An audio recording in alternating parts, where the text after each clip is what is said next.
Hello everyone. I may be a really good actor. I may be a really loved celebrity. But maybe you didn't know. I'm also God. Oh I got my first gaming console in the year 2010. The console was PlayStation 2. Yes, I know that PlayStation 3 was out for 4 years back then, so no need to point that in my face.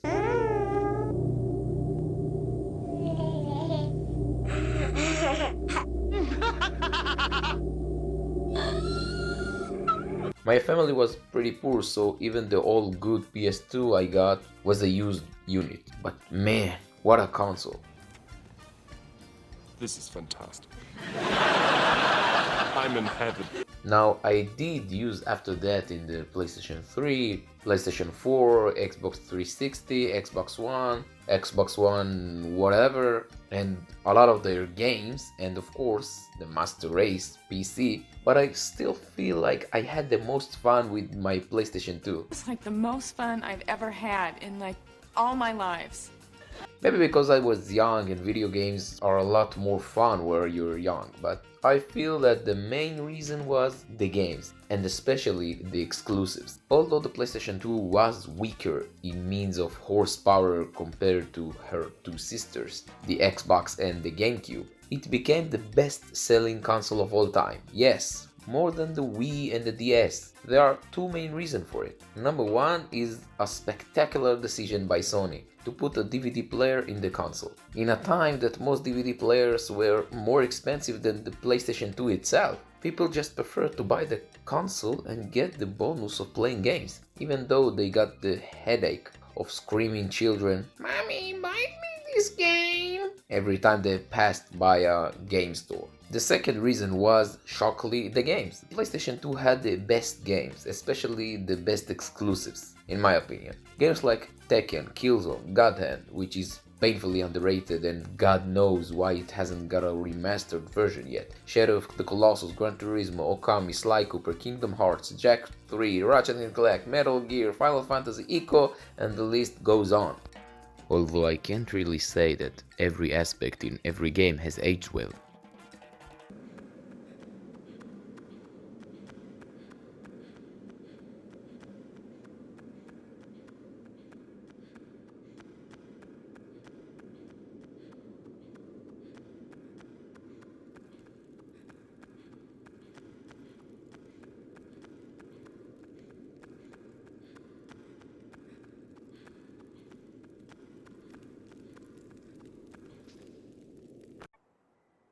What the hell is that?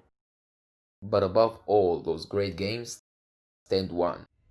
But the hands of death could not defeat him.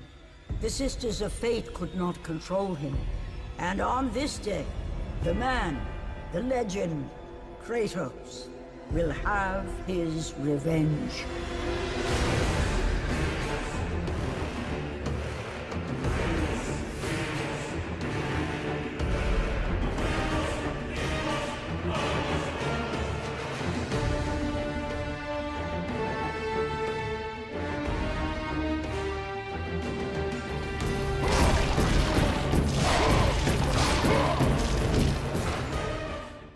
What can I say about the first God of War? That I finished it in one play? That it has the best combat system I've experienced ever? Yes, including Devil May Cry? That it has the most badass protagonist since ever? That I had to mute the TV every time I entered to a certain minigame? This game had it all. The graphics looked like something out of this world back then. The story, wow. In a time that most games had a story with complexity of a children's book, God of War felt like it was ripped off straight out of a Greek tragedy.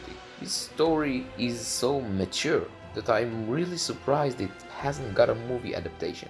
Although it's probably for the best considering other movies based on video games. The game begins with the protagonist, Kratos, jumping off the highest mountain of Greece. And instead of being the shortest game ever, we get back in time to the real beginning of the story. We learn that Kratos was a Spartan general and almost died by the barbarian king. but just before he died, asks Ares, the god of war, this. Ares! Destroy my enemies, and my life is yours. Kratos waged war at the behest of Ares, eventually leading an attack on a village occupied by worshippers of Athena. Unknown to Kratos, Ares had secretly transported Kratos' wife and daughter to the village. During his frenzied attack on its temple, Kratos accidentally killed them while he was under a spell cast upon him by Ares. Although Ares believed this act would free Kratos to become the perfect warrior, the horrified and saddened Spartan instead renounced his pledge of servitude to the god and swore vengeance against him. Anyway, the game begins, and in the first level we learn that Kratos is not exactly a good person. Help me! God, help me!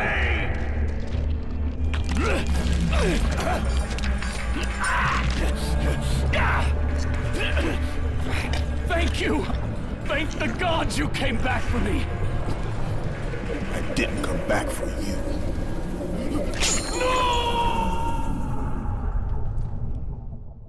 And his past really scarred him.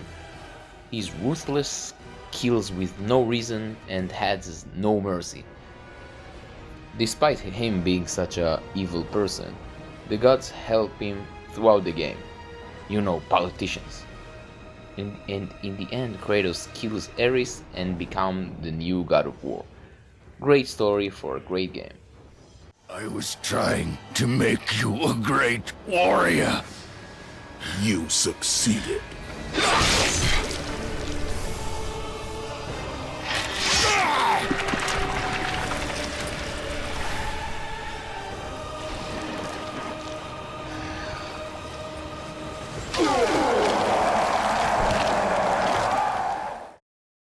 And then, after everyone thought that Santa Monica Studios squeezed everything they could out of the PlayStation 2, in 2007, somehow they managed to push the old block even further with God of War 2, which is, in my opinion, not maybe one of the best games of that year, not even the best game on the PlayStation 2. God of War 2 is the best game of all time. I remember entering the round shiny thing, it called the disc, remember? A disc? Into the PlayStation 2. And I remember my mind literally blowing. In the first 5 minutes of the game, you learn that Kratos is having conflicts of interest between his new job as a god and his loyalty to Sparta. So, like any corrupt leader, he's using his new job to help his friends. Not in tax rebates, but he literally destroying their enemies for them. When we add in the fact that his nightmares about murdering his family still haunting him, despite the god's promise to take them away from him, you get some instability in the government. So Athena warns him to not intervene for the Spartans in the war. He, of course, ignores her, and while Kratos have his fun killing the Spartan foes, a giant eagle come, take his powers and give them to the Colossus of Rhodes, a skyscraper with legs. The Colossus get one mission, to kill the little white guy. All that in the first 5 minutes. I can't think of another game with such a strong opening, and the game don't slow down. As we already know, Kratos is not exactly the submissive type. Athena! You will!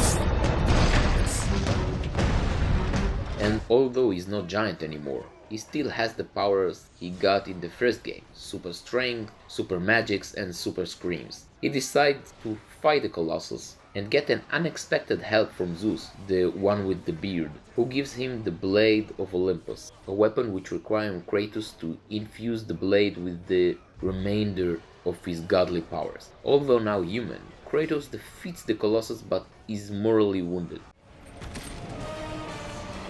Do you see, gods of Olympus? Do you need more proof than this?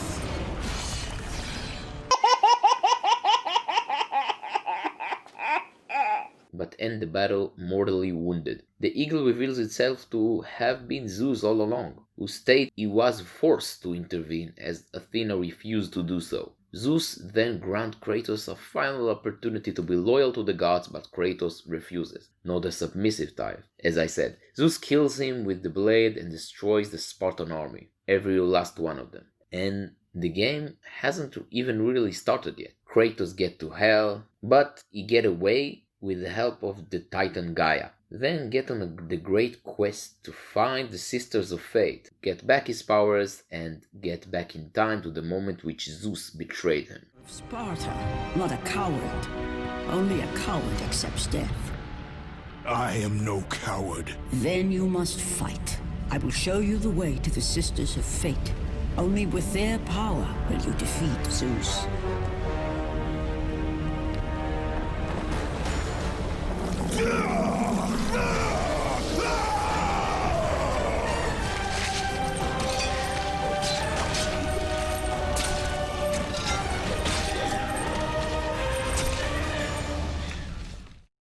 So, the story is great, but what about the gameplay? Well, God of War 2 took the great flowing gameplay of the first one and improves it. Not by much, because it's practically impossible, but enough to make this addictive combo even more fun. The variety of the weapons have been improved. Now, in addition to the blades of whatever, we have a real big hammer, the Spear of Destiny. By the way, why it's always have to be the something of destiny? Sword of Destiny, hundreds of years old. The time of destiny! The torch of destiny. The invisible trident of destiny? The torch of destiny. Couldn't it be the Spear of Purple and the Blade of Olympus? But it's simplistic. What about GTA 5, Red Dead Redemption, The Witcher 3, Doom? Yeah, those are all more complex and bigger in any form than God of War 2, but I can't judge a game like this. We have to put it in the context of time and era. Imagine if the first Doom came out today. Would anyone ever hear about it? It would be considered as a project of a beginning student. Now I don't think it's the case for any game in the last 15 years or so. But I truly think that if God of War 2 came out today, it would still considered as a great game. Even the graphics still looks okay. And maybe that's pure nostalgia, but sometimes I miss the era which not every game must have an open world. Yes, I'm looking at you, Tomb Raider. And yes, God of War 2 is better than 3 and the 2018's one. Please don't kill me.